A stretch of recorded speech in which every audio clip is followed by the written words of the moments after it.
There's this quiet, persistent need that so many of us have, and that's the need to be truly understood. Not just heard, but really deeply felt. So today, let's explore that, the shape of this need, and the words we use when we're trying to meet it. And it so often starts with a thought, just like this. It's almost like a silent script, isn't it? One we just repeat to ourselves. This hope that if we can just find the perfect phrasing, we can close that gap between our mind and someone else's. Now this hope, this whole search for the right words, it's not a bad thing. Actually, it usually comes from a really logical and even positive place. It's a genuine search for connection. And you can see why the thought feels so logical, right? The idea is, well, if I just give more information, more detail, more context, then they'll have a clearer picture. It's this deep-seated belief that our words can build this perfect, sturdy bridge from our inner world straight to theirs. And so, what do? We explain. We offer up all our reasons, we give the whole backstory, we share our feelings, and we're doing all this with the best of intentions, right?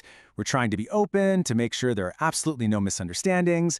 To us, in that moment, explaining feels like we're showing that we care. But sometimes there's a shift. It's subtle, but it's there. A moment when the whole energy behind the words just changes. And that search for connection, well, it starts to feel like something else entirely. Remember, we start out with this really genuine desire to connect. We just want to be seen clearly. The intention, it's totally pure. But over time, as we do it again and again, that feeling can start to sour. The act of offering all this information, it can feel less like you're giving a gift and more like you're building a defense.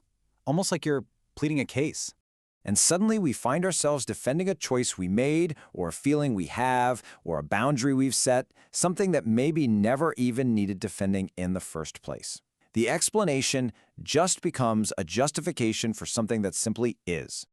So this whole pattern of, let's call it over-explaining, it really reveals something important. And it's that this isn't really about the other person. It's much more about a process that's happening inside of us. There's a term for this, actually. Sometimes it's called self-justification. And all it really means is that we're explaining our decisions, not really for the other person, but to try and reduce our own internal discomfort. So the words are going out, but their real job is to calm something in. So that brings up a really interesting question, doesn't it? If we're trying to soothe this internal discomfort, what exactly is that feeling? What are we trying to calm down inside ourselves? Well, a lot of the time that discomfort, it's a kind of fear. It's that deep, nagging fear of being misunderstood, of someone taking what we did or said the wrong way. And really, if you dig down deep enough, what's underneath it all is often a very simple, very human desire to just avoid disapproval from other people. Okay, to make this all a little less abstract, let's look at how this plays out in a really simple, everyday conversation. You can really see how this whole internal process starts to shape the actual words we end up choosing. So, picture this. It's a situation we've all been in. Someone asks for your time. It could be a friend, a colleague, anyone. But for whatever reason, you're just not available.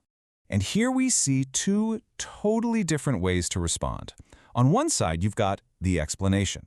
It's full of reasons, feelings. There's almost a plea there, I hope you understand. But then on the other side, you just have the statement. It's simple, it's direct, and it's complete all by itself. So one is like this detailed map of everything going on inside us, and the other is just a clear boundary. So looking at these two paths, it's not about saying one is right and one is wrong. There's no advice here. Instead, just observing, this leads us to one final question. It's just a thought to sit with for a moment. What if that deep connection we're searching for isn't found in adding more words, but maybe in using fewer? What if it all starts with the quiet confidence of allowing ourselves to simply not explain?